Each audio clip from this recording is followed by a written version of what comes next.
I have to admit, as we are now into late autumn here in Maine where I live, we've had a lot more rain. It's been happening with increasing frequency and intensity, and I have to admit a part of me is getting a little bit over it. I associate these days as they're being cold and dark and dreary, and if I'm not careful, it really affects my mood. So what I found is I have to pause and reflect, reconsider the stories that I'm telling myself. And when I do that, my experience changes quite a bit, actually. In the first place, I realized that so many places are desperately needing rain. Water is the source of life. It gives and sustains, it regenerates and replenishes all things.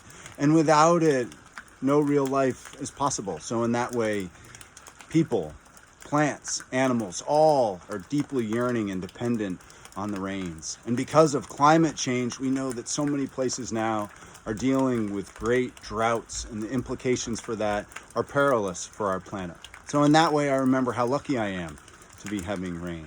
Furthermore, though I don't always like it, rain is sometimes just what I need to slow down, to do a little bit less, to be a little bit more present, to focus on a cup of tea, quiet contemplation, or perhaps just a simple conversation with a loved one that easily could get missed in the busier days.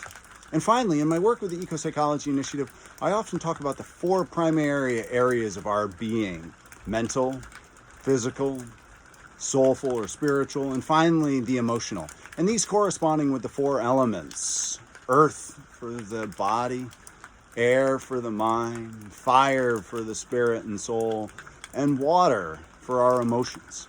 Because like the rains, our emotions regenerate and replenish.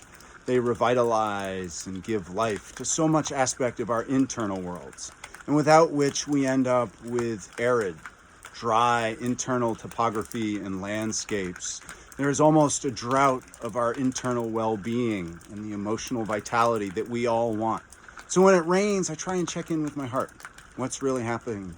Can I drop into compassion, love, gratitude and contentment, forgiveness and patience? All the things that I know make me happier, not to mention that I think the world needs more of as well. So as it rains yet another day and it is cold and dark, I try and remember all the reasons that I am grateful for rain and for water, and to drop into my heart and to give great deals of gratitude. May you do the same with whatever weather and landscapes that you may be, and may we all live more in our hearts. Be well.